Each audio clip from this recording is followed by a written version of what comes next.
Okay, here we have a cordless drill and well, some of the features of it. Okay, I have a chuck here.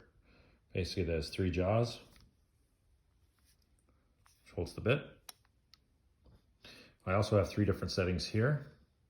This is for driving screws, that's for drilling, and this is called a hammer drill. Up here, you'll see the numbers here. This is a clutch. As I spin it, lower the number, the less power this thing's gonna have. So what happens if you're driving nails in and you don't want to drive them in too far, you can set the clutch exactly where you need it to so that basically the screws don't go in too far. And if I fire it up, it doesn't take much resistance to hold that back.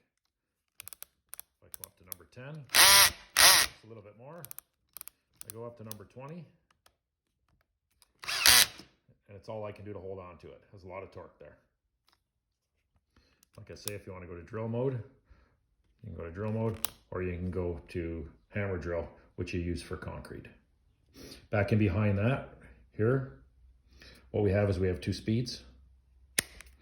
We have one. It has more power. You go to number 2, it'll speed up, but it doesn't have quite as much power.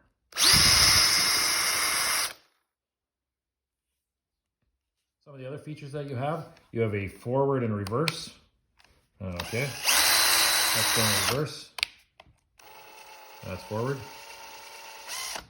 You know you got in the right direction because if it's clockwise, you're going forward, and reverse is counterclockwise.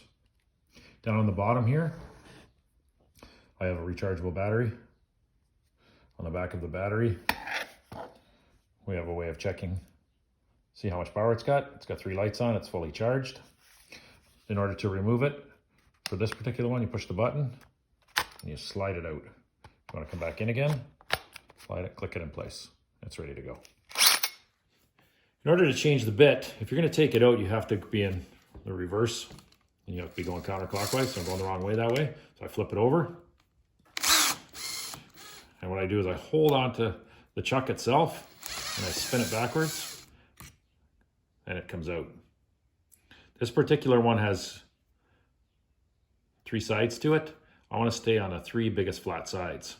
So what happens is you have 3 jaws in here. You have to make sure you position them in the right position.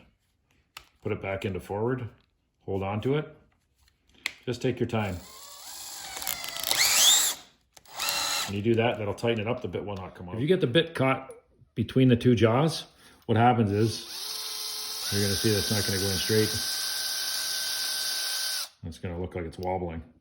That's why you don't want to fire it up fast right away because it could fly out, become dangerous. This is a concrete bit, similar to a twist drill, but it has a much bigger head on the end here. It sticks out further than the actual drill bit. And this is strictly for doing concrete. When you're getting ready to drill concrete, you want to be onto this symbol, which is a hammer drill. And when you run it, you're going to notice a significant difference in the sound that it makes because of the fact it is in hammer drill mode.